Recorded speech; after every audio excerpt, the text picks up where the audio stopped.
પણ વાત મારે કરવી છે કે દીકરીની માં કેવી હોય. દીકરીની માં છે ને બે રીતની હોય. એક માં એવી હોય કે દીકરી સાસરે જાય, ફોન કરે કે અમારું ઘર પરિવાર વ્યવસ્થિત છે, આમ છે તેમ છે, સરસ કમાય છે, સરસ મજાનું ઘર ચાલે છે, કોઈને કાંઈ તકલીફ નથી થતી, મને બધા બહુ સાચવીને રાખે છે. પણ એક છે કે નાના ભાઈ છે ને એને થોડુંક હમણાં ઘર જ થઈ ગયું છે ને વાત કરે છે કે જુદા થઈ જવાની. મારા ઘરવાળો તો સવારથી સાંજ સુધી જાય, બિચારા સાંજ પડે આવે, એ વધારે કમાય છે ને એની ઉપર જ આખું ઘર હાલે છે. એટલે એ દીકરીની માં શું કહે ખબર? બરોબર છે, આપણે જ એવું કહેવાય કે આ જુદું થઈ જ જવું છે, આપણે આપણું કરાય, બીજાનું જે થતું હોય એ થાય. એક માં આવી હોય. અને બીજી માં એવી હોય કે દીકરી એના લગ્ન થાય ને એટલે સાસરે જાય અને લગ્ન પહેલાં ખૂબ વજન ઉતારે, પણ ઉતરે નહીં, 1 કિલોય ન ઉતરે. સાસરે જાય ને 2-4 ત્યાં પ્રસંગો હતા, મામા માસી ફઈફુ અને પ્રસંગો હતા, એટલે 20, 22, 25 દિવસ રોકાઈને પછી પિયરમાં આવે. પહેલી વખત લગ્ન થયા પછી પહેલી વખત પિયરમાં આવે છે. એટલે 6-7 કિલો જેટલું વજન ઉતરી જાય ને બધા એને પૂછે કે અરે તારા આટલું બધું કેમ વજન ઘટી ગયું? એટલે દીકરીથી રહેવાય નહીં ને એટલે પછી છેલ્લે એ કે એ ઘરની અંદર કાં તો હું રહેશ અને કાં તો મારા સાસુ રહેશે.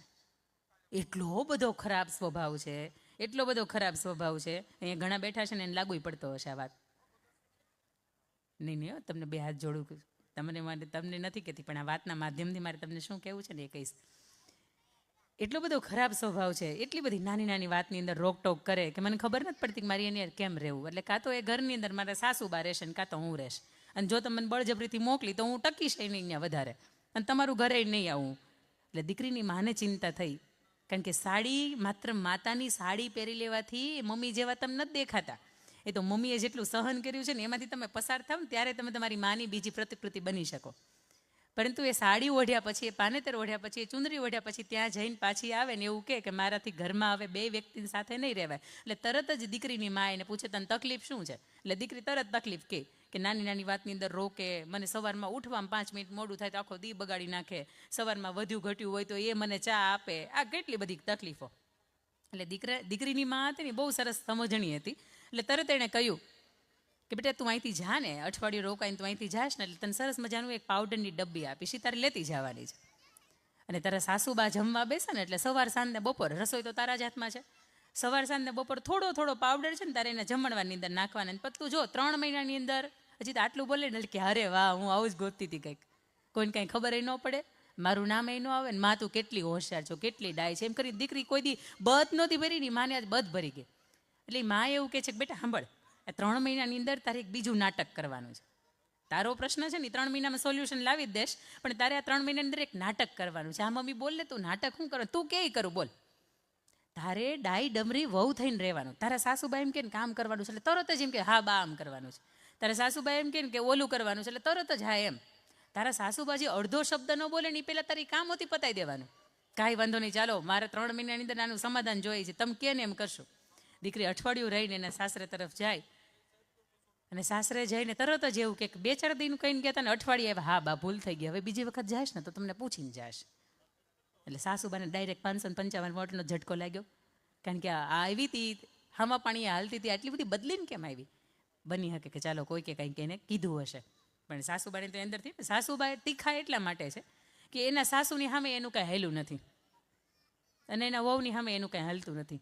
અને બિચારાની અંદરની કેટલી બધી બડાશ હોય. બીજું એને કંઈ કોઈ કિટી પાર્ટી આવતી નથી, એને કોઈ કંઈ પૂછતું નથી, એના બર્થડેની કોઈ કેક કાપતું નથી, એને કોઈ મૂવી જોવા લઈને નથી જતું. અને આ બધું ન થાય એટલે એને અંદરથી એમ થાય કે આપણે ક્યાંક તો દાજ ઉતારી. એટલે એક જ પાત્ર કે જેની યારી 24 કલાક રહેવાવાળું હોય, પછી બધું ન્યા આવે.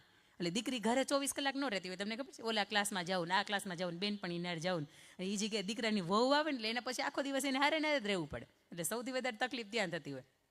દીકરાની વહુ જાય છે, થોડીક વાર બેસે, થોડી વાતચીત થાય એટલે બીજા દિવસે તરત દીકરાની વહુ એમ કે બા લગ્ન થયા ને પછી મામાની આટો મારવા જ નથી આવ્યા, અને કયો ને આજ સાંજે આવે, હું ગઈ હતી ને તો લાડવા બનાવતા શીખતી આવી છું. એટલે તરત સાસુબાને એમ થાય કે આ આમથી મારું પિયર આવતું એને ગમતું નહીં, આજે એમ કહે છે કે લાડવા જમાડવા છે ને, કંઈ વાંધો નહીં, ચાલો જમણવાર પત્યો, બધાને બહુ સરસ રીતે સાચવા.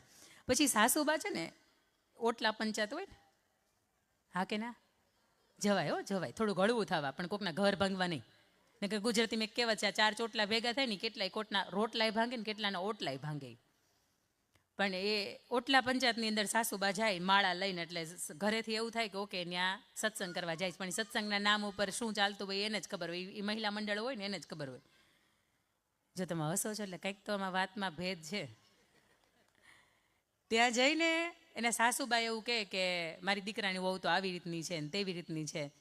એટલે દીકરાની વહુ એક વખત સત્સંગ મંડળમાં ગઈ, 11 હતી બરોબર, અને સાસુબા હાજર નહોતા. એટલે એને એમ કે સાસુબાનું હું રાખી આવું ને. એટલે ત્યાં જાય ને એટલે તરત બધા એવું કે તારા સાસુ તો તારા વિશે આવી વાતો કરે છે, તું તો બહુ ડાય દેખાશો, પણ તારા સાસુ તારી વિશે તો આવી રીતની વાત કરે છે. એટલે તરત એ દીકરાની વહુ એવું કે મારા સાસુ છે ને ક્યાં કોક છે, કોકની વાત સાંભળવી પડતી હોય તકલીફ થાય, મારામાં ભૂલ હોય ચોક્કસ કે, એમાં કાંઈ નવાય નહીં. બીજા બધા બહેનોને એમ લાગે છે ને કાલ સાસુ આવે ને એટલે વાત આવે કહેવા દે કે તારી દીકરાની વહુને તું જેવી સમજેશ ને એવી છે નહીં, બહુ હારી બહુ ડાય છે. બીજી વખત સાસુબા સત્સંગ મંડળની અંદર જાય એટલે તરત વાત કરે, એટલે તું આવી રીતે કહે છો કે તારી દીકરાની વહુ આવી છે પણ એ તો ડાય છે. કાલે મેં એને એમ કીધું કે તારી વિશે આવી વાતો કરે એટલે તરત જ કીધું કે એ ક્યાં કોક છે, મારામાં ભૂલ હોય તો કે એમાં નવાય નહીં. એટલે સાસુબાને બીજા ત્રીજા પાંચમા 10માં ઝટકા જ લાગ્યા કરે કે આટલો બધો પરિવર્તન કેમ. સવાર સાંજ બપોર સાસુબા જમે એટલે દીકરાની વહુ પાવડર નાખે. પછી બદલાવ કેવો આવ્યો તમે સમજો. એટલે સાસુબાએ થોડા સમય પછી તરત જ એવું કીધું કે બેટા તમે લગ્ન થઈ ગયા ને થોડા કટોકટીમાં આપણે હતા એટલે તમે ક્યાંય ગયા નથી, પણ આ 1.5-2 મહિના થયા એટલે તમે એમ કરો ફરી આવો તો તને થોડુંક એક વાતાવરણ ખુલ્લું મળે ને તને ગમશે. એટલે તરત એવું કે ના ના ના ના બા તમને તે ચારધામની યાત્રા કરવાની છે, આવો હું તમારી યારે આવું, આપણે ચારધામ જાય. અઠવાડિયું એની યારે એની સેવા કરવા માટે જાય. સાસુને 10-15 દિવસ ચારધામની યાત્રા કરાવીને પાછી લઈને આવે ને સાસુ બધા એટલા બધા સુધરી ગયા. એટલે ઘરે આવે ને તરત ઓલી ચાવીનો કંઈ કૂચો હોય ને રાખવી મૂક્યો હોય ને એક સરસ મજાનો ઝુમ્મરની યારે નાનકડા, તો તરત હાથમાં લઈને દીધો ને એવું કે બેટા આજ સુધીમાં સાચવી રાખ્યું હતું એનું કારણ હતું કે તમને આ બધું મારે એક દિવસ સોંપીને જ જવું જ, પણ હવે તમારામાં મને એવું લાગે છે કે લાયકાત છે એટલે હવે તમને દઈ દેવામાં કાંઈ વાંધો નથી. એટલે તરત જ એક ખીચામાંથી જુડો કાઢે અને દીકરાને વહુના હાથમાં મૂકે. બંનેની આંખની અંદર જળજળી આવી જાય. દીકરાની વહુને એમ થાય કે આ ભૂલ થઈ ગઈ સાલી ખોટી, આ 3 મહિના હમણાં પૂરા થઈ જાય ને અઘરું પડશે. એટલે કે બા 2 દિવસ મારે મળવા જાવ. અરે 2 દિન એમ તારે અઠવાડિયું જાવ, તમે બહુ સેવા કરીશ મારી યાર, તમે ફરવા લઈ ગયા ત્યારે.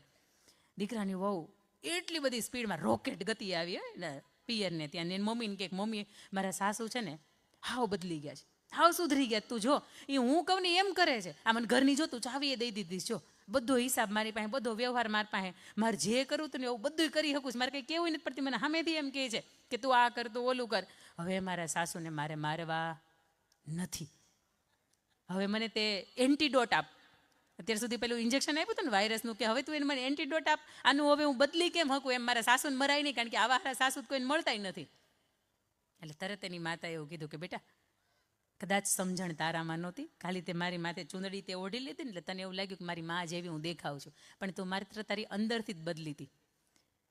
આ નાની એવી ડબ્બી આપી હતી ને તેની અંદર મેં શક્તિનો પાવડર આપ્યો હતો. તારા સાસુબાને તે આપ્યું છે ને તાજા માજા થઈ ગયા છે, એનો 2 કિલો વજન વધી ગયું છે ને તને જીવ નથી બળતો એટલે તારું વધ્યું. પણ એ પાવડર મેં તને એટલા માટે આપ્યો હતો કે તું સમજી શકે કે આ ઘટનામાંથી પસાર થવા માટે એક શાંત અને ધીરજવાળા મગજની જરૂરિયાત હોય. હવે તને તારા સાસુને કાંઈ નહીં થાય. એ પાવડર આપ્યો હતો ને તો મેં શક્તિનો તને એટલા માટે આપ્યો હતો કે તું બદલી ને એટલા માટે તારા સાસુ બદલ્યા. આ વાતના માધ્યમથી મારે તમને એવું કેવું છે કે 30-35 વર્ષની ઉંમરે થોડાક આપણે બદલીએ ને, આપણે આપણા સ્વભાવથી બદલીએ ને એટલે એ 55-60 વર્ષવાળા માટે બદલવા માટે તૈયાર જ છે. પણ આપણે 30-35 વર્ષની ઉંમરે બદલી જ શકતા નથી. નહીં હું કવી જ સાચું. અલ્યા ભાઈ 3 બેડરૂમ હોલ કિચનની અંદર જે ખૂણાની અંદર જે કબાટ રહ્યો હતો ને એમનેમ જ રે. તમારા ત્યાં જ્ઞાન અઠવાડિયામાં તમે એમ કીધું કે કબાટ બદલી જાય, ન બદલે. ઘરની અંદર સાસુનું રાજ છે, પણ એ રાજની અંદર તમારે તમારું જાળવી લેવું ને એની અંદર તમારી પ્રગતિ છે. અને ઘરની અંદર તમે તો જ કયાગરા તો જ ડાયા લાગો જ્યારે તમે બધા કહેતા હોય ને તમે પહેલાં સાંભળતા હોય. આ તો ਕਹਿੰદી પહેલાં હું કવે એમ થવું જોઈએ, ન થાય.